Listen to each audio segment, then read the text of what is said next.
আশারাম বাড়ি আমাদের সবারই একটা প্রিয় জায়গা। এই আশারাম বাড়ি এলাকার নাম দিয়ে ২৬ আশারাম বাড়ির বিধানসভা কেন্দ্রের নাম আমরা উচ্চারণ করতে পারছি। উন্নয়নের দিক থেকে, সরকারের বিভিন্ন সুযোগ সুবিধার দিক থেকে এই এলাকা এখনো অনেক পিছিয়ে রয়েছে। এটা আমার প্রথমবার নয়, অনেক দিন আগেও এই আশারাম বাড়ি এলাকায় রাজনৈতিক প্রচারে এসেছিলাম। ২ মাস আগেও আমাদের একটা প্রচার সভা হয়েছে এখানে, সেখানেও আমরা অংশগ্রহণ করেছি। আশারাম বাড়ি ভারতবর্ষের, শুধু ত্রিপুরা রাজ্যের নয়, ভারতবর্ষের একটা সীমান্তবর্তী এলাকা। এই এলাকার সাথে ভারতবর্ষের মূল ভূখণ্ডের যোগাযোগ ব্যবস্থা এখন অনেক পিছিয়ে। ৭০ বছর পেরিয়ে গেছে আমাদের এই দেশ স্বাধীনতা অর্জন করার পর। ভারতবর্ষের বিভিন্ন এলাকার দিকে যদি আমরা চেয়ে দেখি, ত্রিপুরা রাজ্যের বিভিন্ন শহরাঞ্চলের দিকে যদি আমরা চেয়ে দেখি, আশারাম বাড়ির লোক এখন অনেক পিছিয়ে। ২ বছর আগে আমি যখন এখানে এসেছিলাম, আজকে যিনি আমাদের সভাপতি গোপাল বাবুর সাথে আমার আলোচনা হয়, মোবাইল পরিষেবার নেটওয়ার্ক অন্যান্য অঞ্চলের চেয়ে অনেক দুর্বল। এই বিষয়টাকে উনি আমাকে বললেন এবং সেই সময় গোপাল বাবুকে আমি বললাম, যদিও ক্ষমতাতে নেই, তারপরেও প্রাক্তন বিধায়ক হিসেবে ভারত সঞ্চার নিগম লিমিটেড, এয়ারটেল এবং অন্যান্য টেলি পরিষেবার যে কোম্পানিগুলো রয়েছে, তাদের ম্যানেজিং ডাইরেক্টর বা জেনারেল ম্যানেজারদের আমি চিঠি দিয়ে এই কথা জানাব। আজকে যখন প্রচারের জন্য আমরা আসি, আশারাম বাড়ি থেকে বাছাই বাড়ি পর্যন্ত যে রাস্তা, এই রাস্তা বেহাল অবস্থার মধ্যে আছে। আশারাম বাড়ি থেকে বনবাজার, বনবাজার থেকে জামু বস্তি, এই এলাকার যে একমাত্র যোগাযোগের রাস্তা, এই রাস্তা কিন্তু বেহাল অবস্থার মধ্যেই আছে। এলাকার মানুষ আমাদের ভোট দেবেন বা যে কোনো প্রার্থীকে আপনারা ভোট দেবেন, কিন্তু আপনাদের এই পবিত্র ভোট আপনারা সেই ব্যক্তিকেই দেবেন, সেই দলকেই দেবেন যারা আপনাদের জন্য কাজ করার প্রতিশ্রুতি দেবে। যারা ২৫ বছর শাসন করেছে, তাদের প্রতিশ্রুতির অপেক্ষা করে আপনাদের কোনো লাভ নেই। যারা গত ৫ বছর সরকার পরিচালনা করেছেন, তাদের প্রতিশ্রুতির অপেক্ষা করে আপনাদের লাভ নেই। এইটুকু আমি বলতে পারি, আমাদের তিপ্রামথা ক্ষমতায় আসার পর আমাদের প্রত্যন্ত অঞ্চল, গ্রাম পাহাড়ের এডিসি এলাকার মানুষের জন্য আমরা কাজ করছি এবং আরও করব। সীমিত বাজেটের মধ্য দিয়ে আমরা নানা হোক এডিসি প্রশাসনের পক্ষ থেকে মানুষের কল্যাণে যেগুলো ব্যবহার করতে পারি, আমরা সেই বস্ত্র বিতরণ থেকে শুরু করে গৃহ নির্মাণের জন্য, মেরামতের জন্য, পানীয় জল সরবরাহের চেষ্টা আমরা করেছি।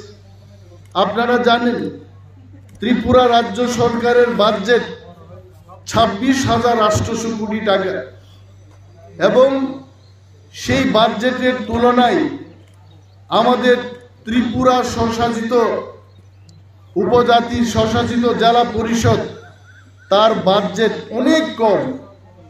৬১৯ কোটি টাকায় তিপ্রামথার এডিসি প্রশাসন 35% মানুষের জন্য এই রাজ্যের দুর্গম এলাকায় যারা বসবাস করছেন তাদের জন্য আমাদের কাজ করতে হচ্ছে। তারপরে আমরা চেষ্টা করেছি 32,000 ব্ল্যাঙ্কেট বিতরণ করে এই শীতকালীন অবস্থার মধ্যে মানুষ যেন নির্বিঘ্নে রাত যাপন করতে পারে তার ব্যবস্থা গ্রহণে আমরা 32,000 কম্বল বিতরণ করেছি। বহু মানুষের জন্য আমরা যাদের এলাকায় পায়ে হেঁটে যাওয়ার কোনো ব্রিজের ব্যবস্থা নেই সেখানে বাস দিয়ে যেন আমরা একটা যাতায়াতের টেম্পোরারি ব্রিজ করতে পারি, এই সমস্ত কাজ আমরা হাতে নিয়েছি এবং করেছি। আজকে এই এলাকার মানুষের মধ্যে বিভিন্ন রাজনৈতিক দল আসতে পারে, সিপিএম এর তারা এসে প্রচার করতে পারে, বিজেপির বন্ধুরা আসতে পারে, এই কথা তারা বলতে পারে যে তিপ্রামথা তিপ্রাদের দল। আবারও আসারামবাড়ি এলাকার মানুষের উদ্দেশ্যে আমরা বলবো তিপ্রামথা শুধু তিপ্রাসাদের দল নয়।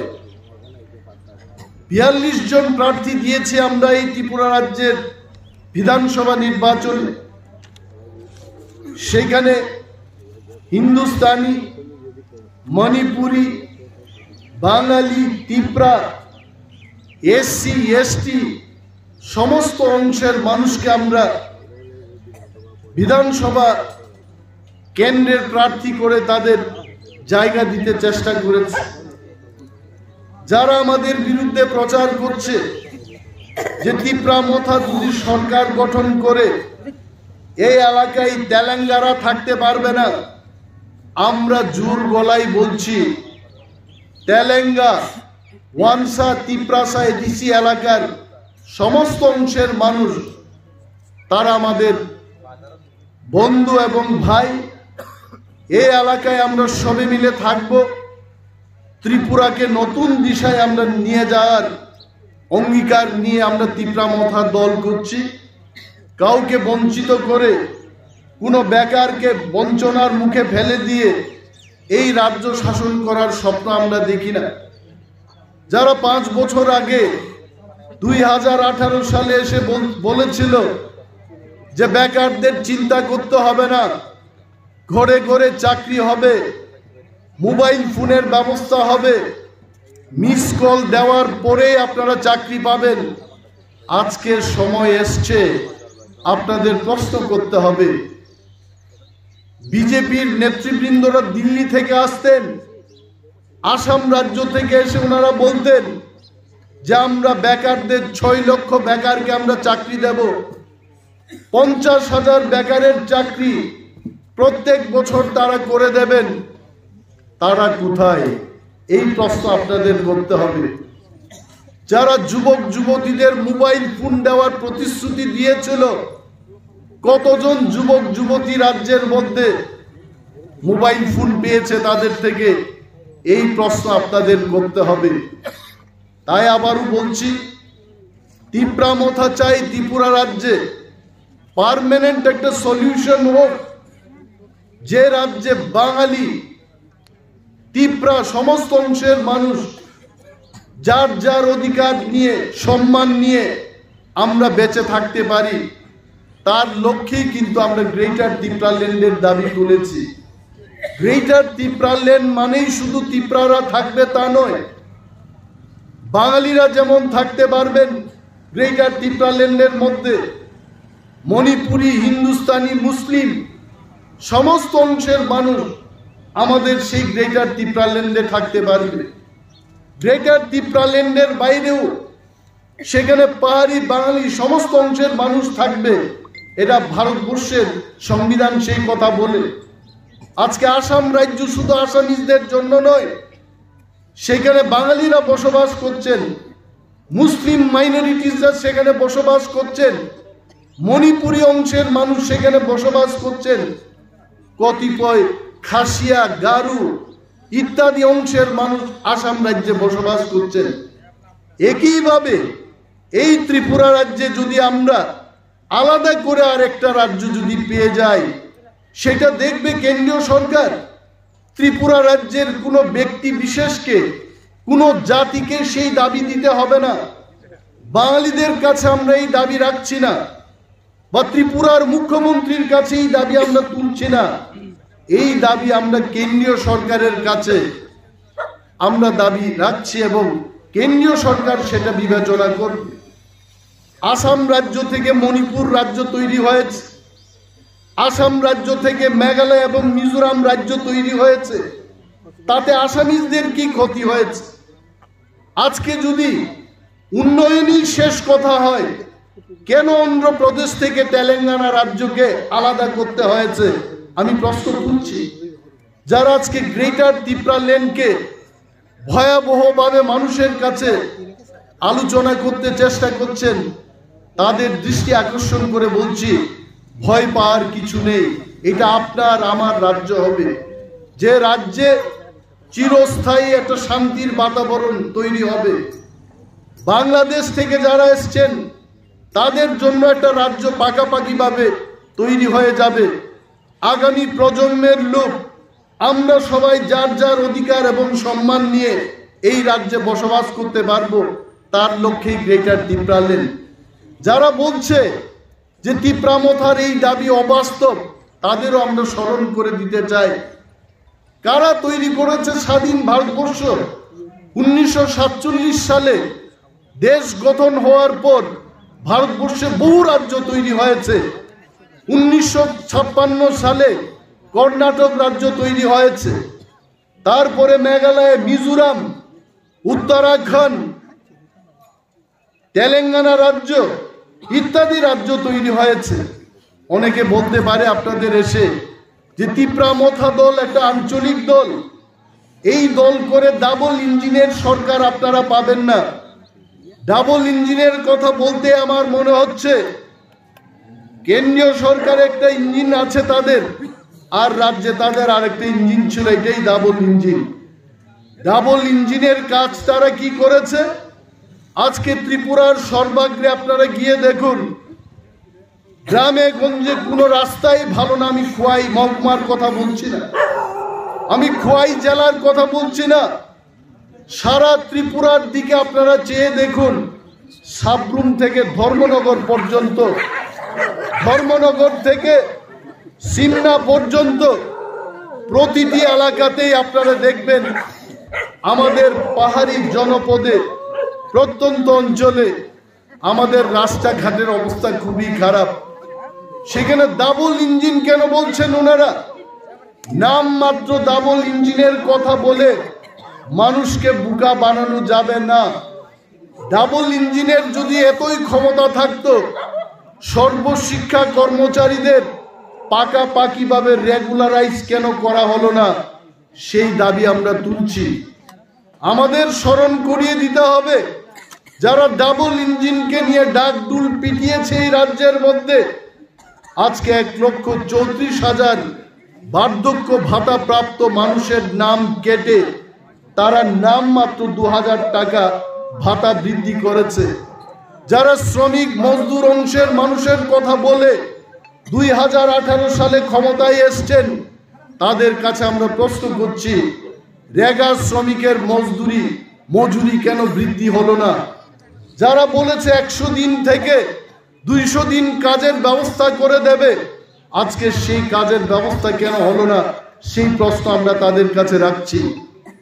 তাই এই এলাকার মানুষ, প্রতিটি অংশের মানুষ, তেলেঙ্গানা হতে পারে, বাঙালি হতে পারে, ত্রিপুরা হতে পারে, হিন্দুস্তানি হতে পারে, আমাদেরকে ভাবতে হবে, আমাদের ভাবনার মধ্যেই কথা আনতে হবে। যদি নতুন ত্রিপুরা, উন্নয়নশীল ত্রিপুরা, বিকশিত ত্রিপুরা যদি আমাদের গঠন করতে হয়, আমাদেরকে ত্রিপুরামথা এবং মহারাজার দলকে সমর্থন করতে হবে। মহারাজারা 5,000 বছরের উপর শাসন করেছে এই ছোট্ট ত্রিপুরা রাজ্য, তখন স্বাধীন ত্রিপুরা ছিল। কেউ বলতে পারবে মহারাজার আমলে কোনো বাঙালি অংশের মানুষ আক্রান্ত হয়েছেন? কোনো হিন্দুস্তানি, কোনো তেলেঙ্গানা, কোনো জাতিগোষ্ঠীর লোক আক্রান্ত হয়েছে এই কথা কেউ বলতে পারবেন? এইখানে 30-35 পরিবার, গোপাল বাবু উনি একজন বাঙালি অংশের মানুষ, আজকে আমাদের সভাপতিত্ব করছেন। আমি সাধুবাদ জানাই, ওনার এই সুদূর প্রসারী মনোভাবকে আমি স্বাগত জানাই। আরো হাজার গোপাল বাবু যেদিন তৈরি হবে, ত্রিপুরা রাজ্যের মধ্যে তিপ্রাসা এবং ওয়ানসার মধ্যে কেউ বিভেদ সৃষ্টি করতে পারবে না। 1947 সালে যখন নোয়াখালী দাঙ্গা হয় বাংলাদেশের মধ্যে, আমাদের ত্রিপুরার মহারাজা সেই কালে বিধ্বস্ত বাঙালিদের পাশে গিয়ে দাঁড়িয়েছেন। উনি বলেছিলেন সেই দিন, এই বাংলাদেশে যদি আপনারা থাকতে না পারেন, আসুন আমার স্বাধীন ত্রিপুরায়। বাঙালিদের কে এনেছেন? আমাদের মহারাজারাই এনেছেন। এই কথা ভুলে যাবেন না। যারা আজকে ভোটের বাজার গরম করার জন্য আপনাদের বলছে টিপরা মথা ক্ষমতায় এলে আপনারা থাকতে পারবেন না, আমরা লড়াই করব, আমরা টিপরা মথা লড়াই করব তাদের বিরুদ্ধে। আপনাদের কিছু হতে আমরা দেব না, আপনাদের আমরা রক্ষা করব। কেন আপনাদের উপর আক্রমণ করবে তারা? কারা সেই কথা বলছে? যারা বিচ্ছিন্নতাবাদী, যারা বিভেদ সৃষ্টি করতে চায়। আপনারা ইতিহাস দেখুন, 1980 সালে যখন ত্রিপুরায় দাঙ্গা হয়, কাদের সরকার ছিল? এটা কি ত্রিপুরামতার সরকার ছিল? 97 ইংরেজিতে যখন ত্রিপুরা রাজ্যে খণ্ড যুদ্ধ হয় পাহাড়ি বাঙালির মধ্যে, কাদের সরকার ছিল? 2000 সালে যখন এই খোয়াই মহকুমার মধ্যে পাহাড়ি বাঙালির মধ্যে শান্তি সম্প্রীতি নষ্ট হয়, কাদের সরকার ছিল? আপনারা সেই কথা মাথায় রাখুন। যারা ক্ষমতায় এসে মাধব বাড়িতে 6 জন তিপ্রা যুবকদের গুলি করেছে, কাদের সরকার? আপনারা মনে রাখুন। আমাদের কাছে পুলিশের কোনো ব্যবস্থা নেই, পুলিশের কোনো ক্ষমতা নেই। তারপরেও এই এলাকার মানুষ, আপনারা বলবেন গত 20 মাস ধরে তিপ্রামথা যখন এডিসি এলাকায় আমরা ক্ষমতায় বসে শাসন করছি, পুলিশ না থাকার পরেও এই এলাকার একটি মানুষের উপর আক্রমণের কোনো ঘটনা নেই। কেন হবে? এই যে কথাগুলো আমি বলছি আপনাদের ভাবতে সাহায্য করবে। আমিও নিমেষ দেববর্মা, আমি যদি এখান থেকে নির্বাচিত হই, ইতিমধ্যেই অনেকগুলো বুথ কমিটি সারা আসারামবাড়ি কেন্দ্রের মধ্যে ঘুরে আমি দেখলাম জয় আমাদের সুনিশ্চিত, আমরা জয়লাভ করব। শুধু জয়লাভ করব না, এই কথা আমি খুব দৃঢ়তার সাথে বলছি যে অন্তত 15,000 ভোটের ব্যবধানে আমরা আসারামবাড়ি কেন্দ্র জয়লাভ করব। এটা দৃঢ়তার সাথে আমি বলছি। এবং এই এলাকার মানুষ, বাঙালি, তিপ্রা, তেলেঙ্গা সমস্ত অংশের মানুষ তিপ্রামথা এবং আমাকে সমর্থন করবেন, এই অনুরোধ এবং এই আশা আমার আছে। আপনারা কাজ করবেন, ভয় করবেন না, নির্ভয়ে আপনারা এগিয়ে আসুন।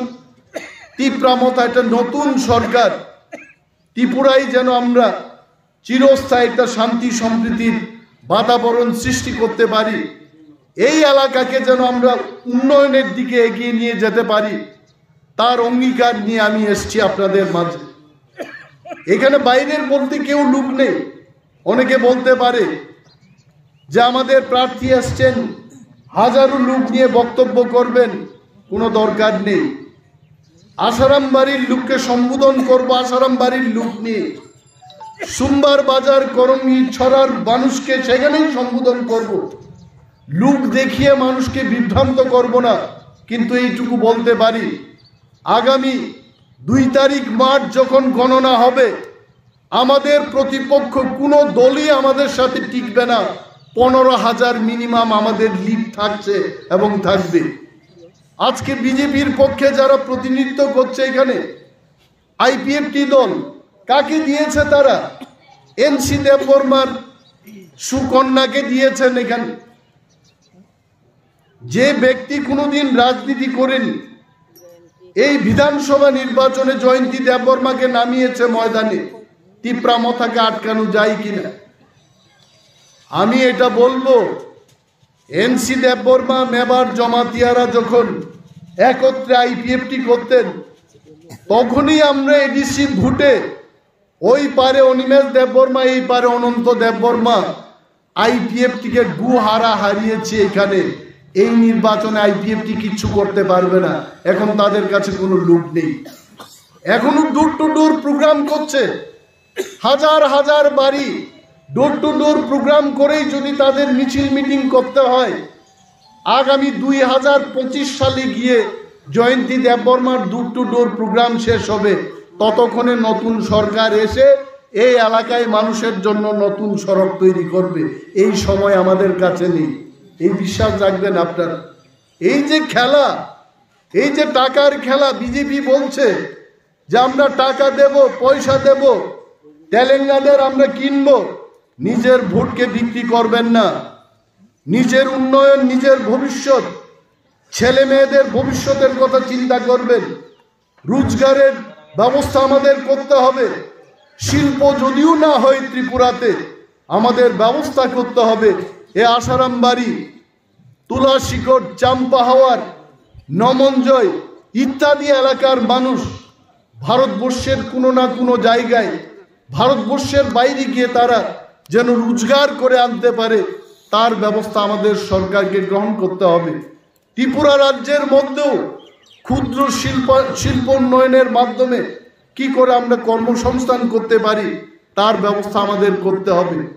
কৃষকরা যারা চাষবাস করছেন, চাষযোগ্য জমিতে আপনাদের কৃষি জলসেচের ব্যবস্থার দরকার, তাদের সেই ব্যবস্থার আওতাধীন আনতে হবে। সরকার এবং তার নির্বাচিত প্রতিনিধিকে সেই উদ্যোগ নিতে হবে। অগুর বাবুকে আপনারা, কমিউনিস্ট পার্টির যিনি মন্ত্রী ছিলেন, উনাকে 5 বছর, 10 বছর, 15 বছর মন্ত্রিত্বে আপনারা বসিয়েছেন, কিন্তু এলাকার মানুষের খোঁজ খবর নেননি। এই হচ্ছে কমিউনিস্টদের চরিত্র। আজকে দিলীপ দেববর্মাকে পাঠিয়েছে, কি করবে দিলীপ বাবু? অগুর বাবু নিজেই তো সরিয়ে দাঁড়ালেন। কেন উনি সরে গেলেন? কারণ উনি জানেন মানুষ কমিউনিস্ট পার্টিকে এইবারও বিশালভাবে প্রত্যাখ্যান করবে। তার আগে অগুর বাবু নিজে উইথড্র করে দূরে সরে দাঁড়ালেন। আমরা এটাই বলবো, ভয় পেতে নেই, চিন্তার কোনো কারণ নেই। উন্নয়ন যদি আপনারা চান, ভবিষ্যৎ যদি তৈরি করতে চান, এলাকার নানা দিক থেকে কৃষিজীবী মানুষের, মজদুর মেহনতি মানুষের উন্নয়ন যদি আপনারা চান, তিপ্রা মথার উপর আস্থা রাখুন। আনারস আমাদের সিম্বল, 3 নম্বর পজিশনে আমাদের সিম্বল। আপনারা দেখবেন সেই সিম্বলে ভোট দিয়ে বিপুল ভোটে আপনারা জয়যুক্ত করবেন, এই অনুরোধটা রাখতে পারি। কর্মচারী বন্ধুদের উদ্দেশ্যে এটাই বলবো, আমরা ব্যথিত। 5 বছরের বিজেপি সরকার কর্মচারীদের যেভাবে বঞ্চিত করেছে, তিপ্রামথা মহারাজা এবং তিপ্রামথার সমস্ত নেতৃবৃন্দ আমরা ব্যথিত। কর্মচারীদের প্রাপ্য তাদের হাতে তুলে দেওয়ার লক্ষ্যে ত্রিপুরায় আপনারা তিপ্রামথার সরকার গঠন করুন, তিপ্রামথাকে ভোট দিন। নেই বিচার আপনাদের দিকে চলে আসবে, নেই বিচার আপনারা পাবেন। যারা 7ম বেতন কমিশনের কথা বলে 7মের কাছাকাছিতেও আপনাদেরকে কিছু তারা দেয়নি, তাদের উদ্দেশ্যে আমরা বলছি, যারা বঞ্চিত করেছে তাদের বিরুদ্ধে আপনারা রুখে দাঁড়ান, তিপ্রামথা এবং মহারাজাকে সমর্থন করুন। আপনাদের প্রাপ্য আপনাদের হাতে আপনারা পেয়ে যাবেন।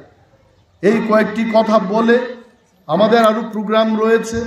সবাইকে ধন্যবাদ জানিয়ে আনারস সিম্বলে ভোট দিয়ে বিপুলভাবে জয়যুক্ত করুন, এই অনুরোধটা রেখে আমি আমার বক্তব্য শেষ করছি। Tipra Motha long live, বোবাগ্রা long live.